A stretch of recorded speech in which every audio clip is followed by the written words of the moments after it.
this whole stop killing games thing has lit a fire underneath me. I'm feeling a heck of a lot more venomous than I normally would. There's been this pervasive idea that's been pushed throughout the video game community in which that you cannot enact change. No matter how unfair things are, no matter what you say, no matter what you do, nothing will change. But I'm here to tell you that it's not a matter of you cannot change things. It's a matter of you not being allowed to. Players for years have complained about how aggressively anti-consumer this industry has become, which is crazy to me when I sit back and watch people that somehow want to defend the way that things have become, and in some cases just say that we just need to let it go. It's better not to tamper with it. That could be dangerous, even though we paid for it. Digital rights ownership and licenses, microtransactions, data harvesting, third-party parasitic software that's disguised as either anti-piracy or anti-cheating. We went from simply buying a game, playing it, and playing it whenever and however we wanted to a laundry list of different things that are actively harming the hobby and bring us no benefit at all. These concerns and criticisms that we've had over the years are oftentimes met with, you don't know what you're talking about. You shouldn't ask for those things. That could be dangerous. I'm going to lose my mind when it comes to some of this stuff. People are going to buy games anyway. There's nothing that you guys can do about it. They complicate, they obfuscate. And even when we do get a win, which that actually happens quite frequently, we've been having a lot of that lately, well, they try to stand in front of it and say it's not your win, or it was going to happen anyway. So today what I want to do is I want to talk about where we're winning and where we're losing. I want to eviscerate this idea that we don't have any control over how games are made, what games are made, how much they cost, and the future of them. I also want to make sure that I take very special care to talk about Stop Killing Games and how its momentum was cut short. But before that, a word from today's sponsor, Displate. Now, this one is actually really cool because of the fact that you guys seem to really like Displate on this channel, which makes a lot of sense because I really like Displate myself. But they're actually offering us a one-time 24-hour discount specifically just to this community because of how supportive we've been. I'm going to buy more. For the next 24 hours, you guys can get 40% off the entire site using my code LEGENDARY at checkout. This is their biggest discount, and they're only doing it for this channel, and it's specifically because of just how supportive this community has been. Displate literally just reached out saying that they wanted to say thank you, and this is part of the reason why I genuinely love working with these guys. But if you haven't seen one, Displate makes high-quality metal posters that mount magnetically. Just stick a magnet to the wall, line it up, and once you're done, that's it. No tools, no damage, and when you want to move or swap them out, it's just as easy as peeling them off. Displate has basically become my mail decorating solution. When I move later this year, I'm actually just going to cover an entire wall in these things. They travel well. They're super easy to be able to set up, and you have over 1 million designs to choose from. Retro games, anime, movies, even textured prints like their Magic the Gathering mana symbol set, or one of my recent favorites, the Elden Ring Night Rain designs.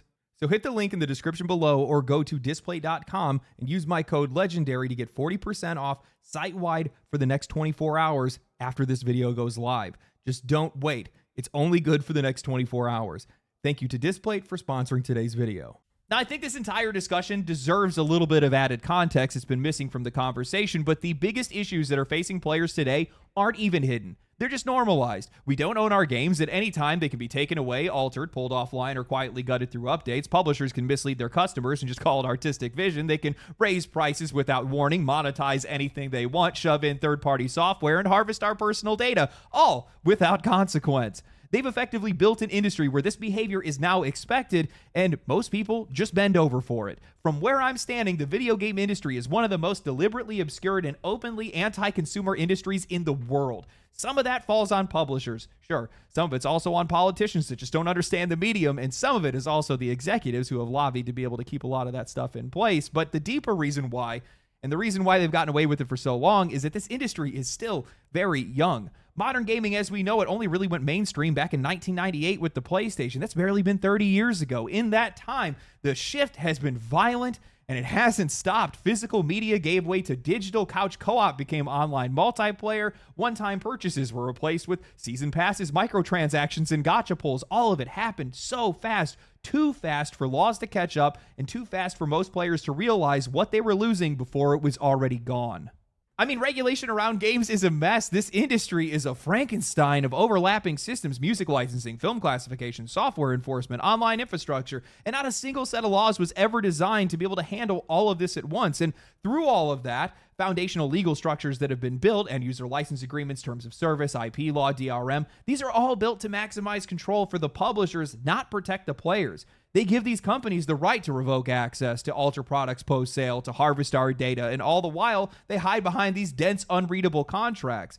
The system is too complex by design, and the more convoluted it gets, the harder it becomes for anybody to hold these guys accountable. Through this constant and relentless evolution of this industry, we, the customer, have always been on the back foot. Prices keep going up, rights disappear, protections never arrive, and the further that we go, the more it starts to feel like we're just being quietly suffocated.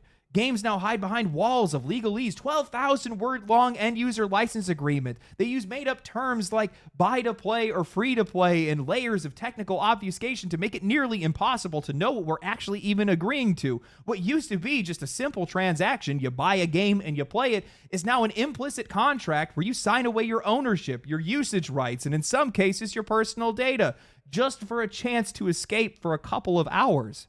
The core issue here is that this industry grew too fast and too selfish, and somewhere along the way, it just left the customer behind. And worse off, we are operating in a system in which players can clearly understand, we can clearly see that something is wrong, we can name the culprits, we can spot the red flags, we can warn each other in real time, yet we can't fully explain how the trick works or how to fix it, because none of us are developers, we're not lawyers, we don't have back-end access, and all we have is a growing list of examples and a survival instinct that's telling us to fight. And one of the best examples of players trying to fight back, that survival instinct kicking in, trying to sound the alarm before things get worse, is Stop Killing Games, an initiative that was started by Ross of Accursed Farms. He's been warning people for over a decade now, fighting to get consumer protections around digital rights, asking just one thing: don't let companies erase games that people paid for. I'm sure a lot of you guys already know about this, but in case you don't, the core idea is simple. When you buy a game, you should be able to keep it. You shouldn't lose access just because a publisher decides they want to flip a switch. Right now, Ubisoft, of all companies, God, these guys cannot stay out of trouble, can they? They're getting sued in California over this exact issue, a class action lawsuit that claims that the company misled players by selling The Crew as a product that they owned, when in reality, it was a time-limited license. And that's the trick, isn't it? Because physical games were always understood as ownership, but digital games, somewhere along the way, that language sort of mutated a little bit. What you're really buying now isn't a game, it's permission, temporary, revocable permission. And we didn't vote on that. We didn't agree to it. It was forced on us quietly, systematically, and now it's just normalized. Now, the Stop Killing Games initiative has re-entered public conversation recently, partly because it's struggling to reach its goal before its end date. If you are an EU viewer of mine, make sure you go read it and sign it. The link will be down in the description below. And the other part of it is because of the lingering damage that is caused by streamer and game developer pirate software. As of recording this video, the petition sits at just over 500,000 signatures, which is an incredible amount, but it's halfway to what it needs. And Ross claims that pirates' coverage last year not only misrepresented the movement, but actively derailed it. Unfortunately for me, I watched Pirate's reaction streams and his follow-up videos, and honestly, it felt like I was watching somebody that was arguing with a phantom version of the initiative that only existed in their head. He fixated on vague language, got visibly irritated over a harmless joke about politicians, and then slowly unraveled into a spiral of self-assured condescension. At one point, he launched into a tangent about how MMOs would need to be redeveloped as single-player games, something that was never even proposed in the initiative. And I don't think that that was confusion. I think it was a straw man that was dressed up to make the entire movement look clueless. Ross reached out to this guy just to clear the air, and Pirate's response was that there was nothing to discuss. Then he went straight into calling Ross and the movement disgusting, hurling personal insults. Now, of course, his initial comments and criticisms did come under fire last year, but just to make sure that misrepresentation stuck, he followed up the initial backlash with a 15-minute video where within the first 90 seconds, he reframes the entire initiative as being about live service games, which it's part of it, but it's definitely not the entire thing. Watching it back, this guy is like Dr. Jekyll and Mr. Hyde. On YouTube, he's Mr. Rogers. This is the only version of the guy that I knew. Helpful game developer, offering advice and encouraging newcomers, but in his streams, this guy is unhinged. Completely unprovoked, he's telling Ross and the entire movement to eat his entire ass, and then bragging about how he's going to actively convince people not to sign the petition. All of this can eat shit then. I drop the mask entirely. I have no qualms about that. They can eat my entire ass. The whole thing. That is not somebody that misunderstood the message. That's somebody who wants to bury it. Because if you're a developer or even an indie developer, you know damn well that most modern games have some form of always online or a live service tether. That is the point. The issue isn't MMOs. They're definitely a part of the conversation for sure. Live service games the same. It's just that the infrastructure to revoke access exists across the board in almost every game today. So when people are trying to say that this guy's just being stubborn or he's lost in his own ego, I'm not buying it. I mean, part of it's definitely true, but you don't miss the point this thoroughly, this often, unless you mean to. Now, some time has passed since then, but Stop Killing Games is back in the spotlight largely because of the fallout of Pirate Software's original coverage. But Pirate Software, once again, is responding to criticism. Multiple creators have been calling him out for how he's misrepresented the movement, Charlie, Mudahar, and more. Yet, instead of engaging in good faith, he's chosen to triple down, inventing demands that were never mentioned in the original Accursed Farms video. He's taken to Twitter to paint himself a victim, calling the criticism dogpiling, while once again fixating on the vague language that was contained within the initiative and pretending like a petition is a formal legislative proposal rather than what it actually is, a grassroots call for consumer protection.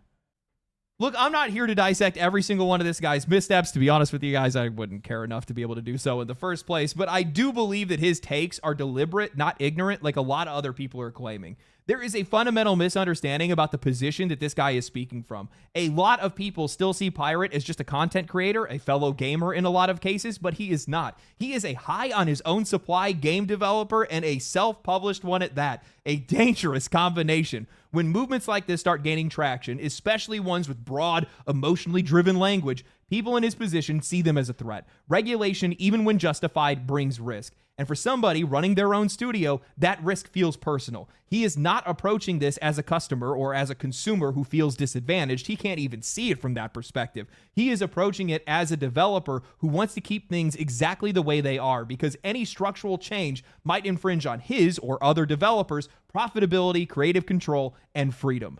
Which, honestly, that would be a valid position to take if that were actually an issue in the first place. But this guy's entire argument hinges on how vague the petition's wording is and how dangerously specific it needs to be. And that is what drives me crazy because, bro, of course it's vague. It exists to draw attention to systemic failure and ask for help fixing it. It is written by players. It was never meant to be airtight legislation. Demanding legal precision from a grassroots movement is like yelling at a fire alarm because it didn't tell you where the smoke was coming from. While I can agree that vague language and blind legislative involvement could damage the industry, what this guy doesn't understand, or better yet, probably doesn't even care about, is that customers are so fed up and so disadvantaged that we would rather see this industry burn than continue to get fucked any longer.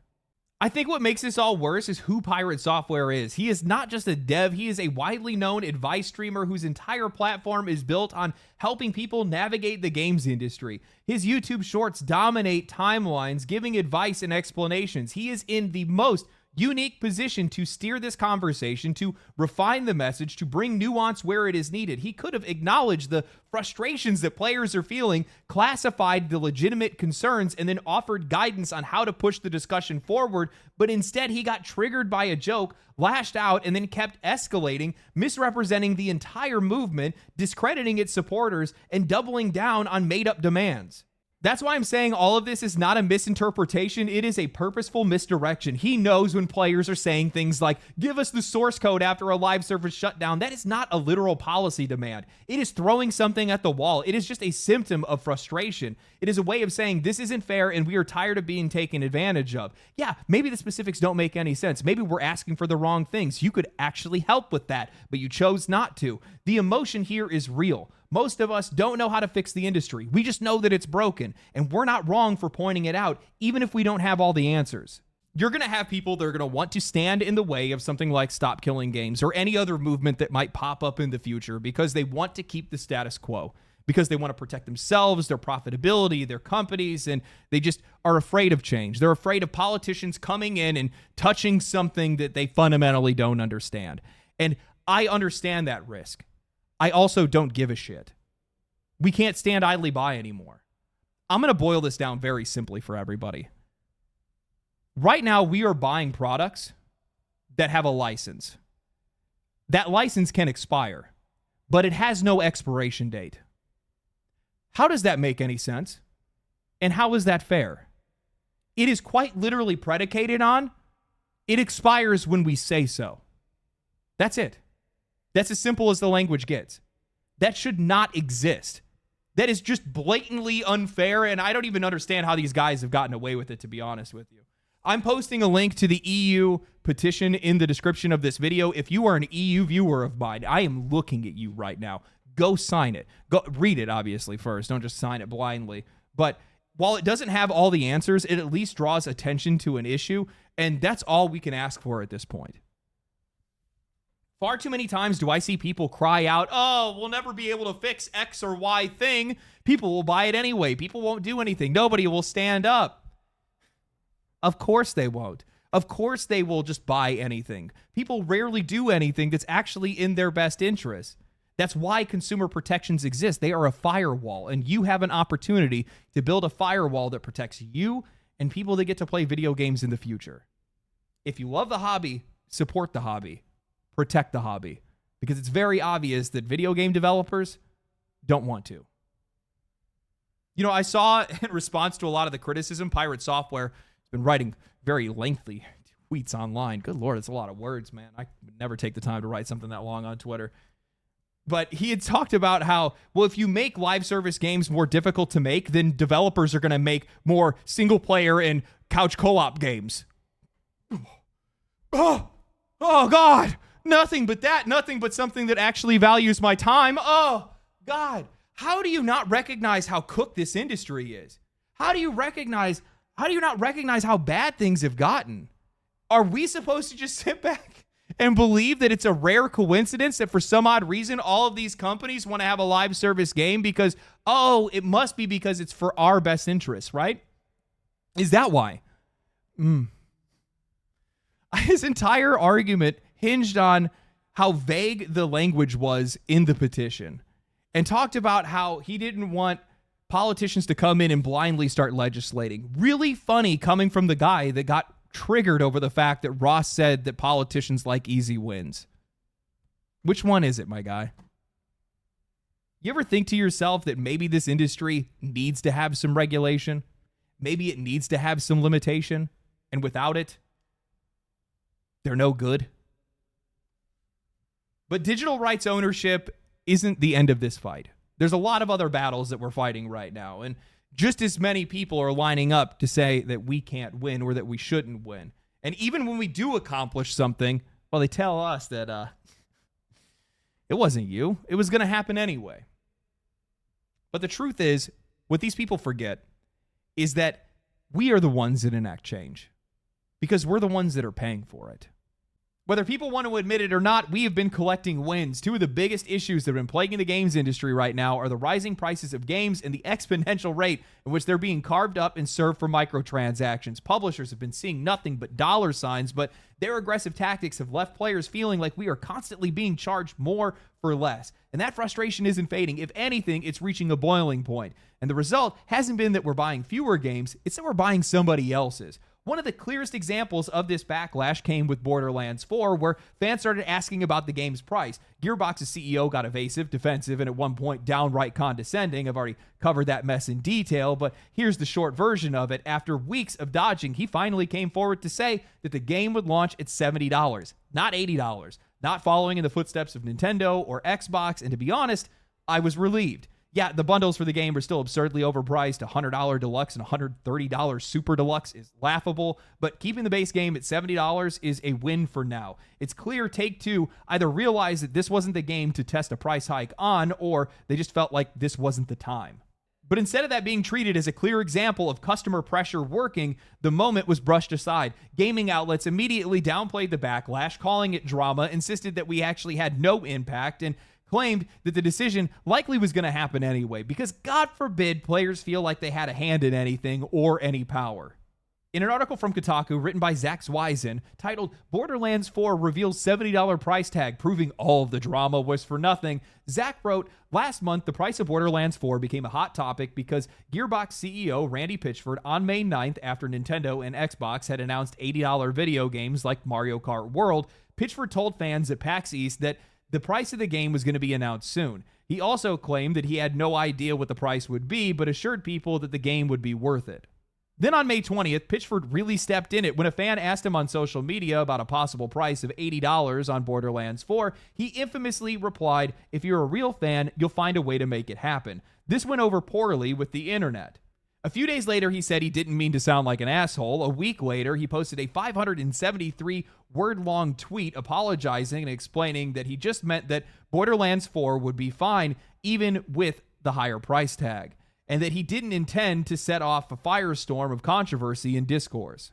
That brings us to today, where 2K finally confirmed that Borderlands 4 is only $70. After all of that hoopla and online drama, it turns out that the game is only going to cost what nearly every AAA game costs in 2025, $70 plus tax. Was any of it worth it in the end? Not really. But hey, at least Borderlands 4 isn't going to hold the game hostage and force you to pay a ransom fee to play it a few days early, so that's nice. Guys, I read at least half a dozen articles just like that one, and not a single one of these writers was willing to even entertain the idea that the online debates or player pushback had any impact on the decision. The overwhelming consensus, it was always going to be $70. Really? Then why was Randy Pitchford so evasive about the price in the first place? Are we really supposed to believe that the CEO of Gearbox genuinely has no clue what his own game is going to cost just months before release? Let's at least be honest here. The price did not stay $70 in a vacuum. It wasn't just Borderlands 4 that got people talking. It's the entire ongoing backlash against Nintendo, against Xbox, and the string of high-profile failures that we've seen across AAA publishing. Assassin's Creed, one of the most recognizable franchises in gaming, still has not shared unit sales. Avowed came and went in a week. Doom Dark Ages, the exact same thing. If I remember correctly, the only major AAA successes that we have seen this year is Monster Hunter Wilds and Elden Ring Night Reign. Meanwhile, it's all been smaller or mid-sized games. Repo, Schedule 1, Kingdom Come Deliverance 2, Expedition 33, Split Fiction. These are the games that were dominating charts, headlines, and conversations. I'm sorry, but you can't tell me that there isn't a world where one of these publishers finally wakes up and says, hey, maybe we're pushing too hard, maybe we're moving too fast, maybe the players are actually done with this. Borderlands 4 is not the kind of game, especially the money that they put into it, is definitely not the kind of game that they're going to want to gamble with, especially with the price increase. The last few entries did not land well. This one's being quietly framed as a soft reboot. There's a lot of uncertainty here. And when the entire gaming community is already at a boiling point, you don't fan the flames, you back off, at least for now.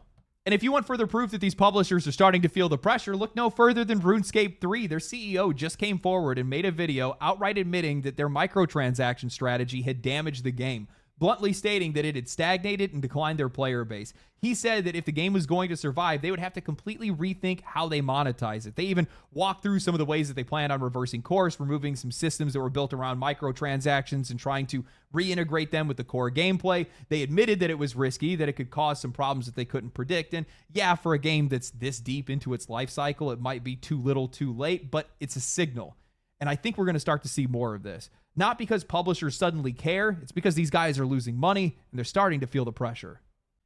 I've said this a lot over the years, and it's taken a while for me to be proven right, but players can only be pushed so far, and so can the games themselves. I'm sure there's executives sitting in a boardroom somewhere thinking to themselves that microtransactions are an infinite money glitch and that players are impulsive enough to be able to fall for it every single time, and to be fair, sometimes they're right.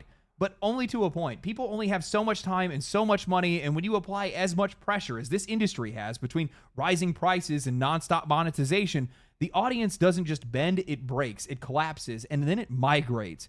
Games that lean far too into greed either price themselves out of their own market or they ruin their design on a fundamental level.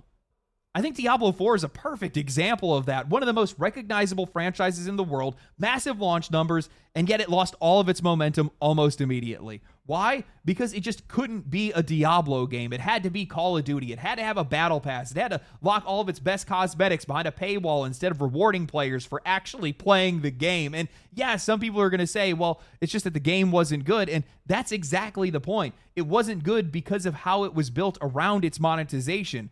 All that time and effort went into how that game was monetized, how they were going to monetize that experience instead of making it about what the experience was in the first place.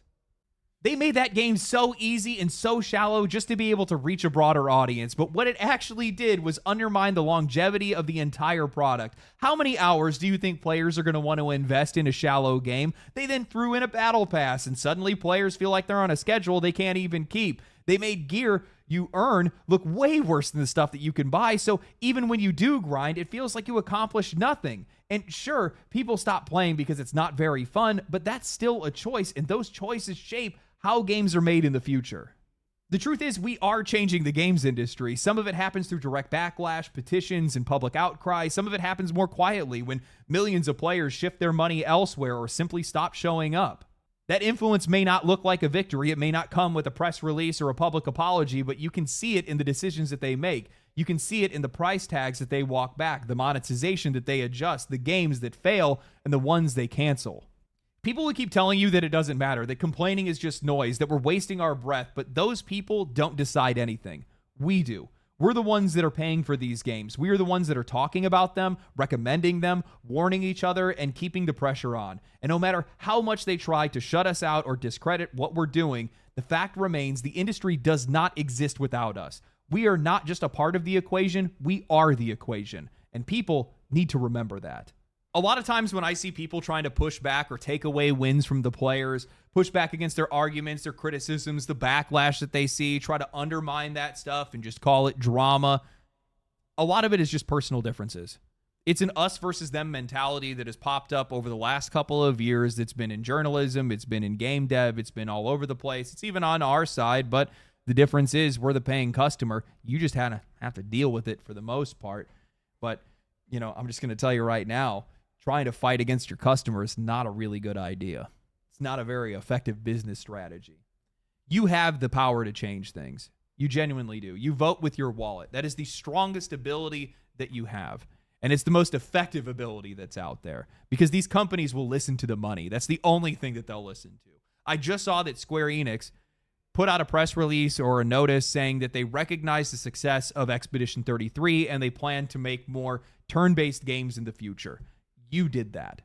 You did that by supporting a game that you enjoyed, by talking about it, by getting other people to play it, by sharing screenshots and memes or cosplaying as it or whatever it might be. Your support of a game that you enjoyed directly led to you getting more of the things that you enjoy. That's why I always say it's never about not spending money. It's about spending money the right way and putting money in the right places. That's why it's so incredible to see how many people have been supporting indie titles, because that means we get more of them.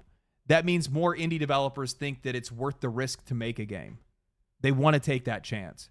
And in some cases with some of these other studios or some of these bigger publishers, they see more opportunity in investing in some of those guys or maybe making smaller games in some of their larger studios. That's what you want to see. That's the power of your money. Something more direct than your money is something like Stop Killing Games. Second reminder, if you're an EU viewer or you have EU friends, share it, read it, sign it, check it out, and support it. I think it's probably the most worthwhile thing that I've talked about on this channel, to be honest with you, because even if it doesn't bring the change that you're looking for, it's at least going to draw attention to a lot of things that are going wrong in this industry, and that alone is worthwhile. It may not bring the change that you want, but it will protect you in the future, or it will lead to protections in the future, which is the only thing that we can hope for. I don't know if I did any justice to it. I hope that this video found some value with some people. I hope that you guys enjoyed it. If you guys did enjoy it, share the video, like the video, comment down below on other things that you think that the industry is running into trouble with, other things that you think need to be brought to light or whatever it might be. But yeah, anyway, thank you guys for watching the video. If you guys did enjoy the video, subscribe to the channel. Outside of that, stay cool, stay righteous, stay safe. I'll catch you guys in the next one. Peace. Family, family, family, family.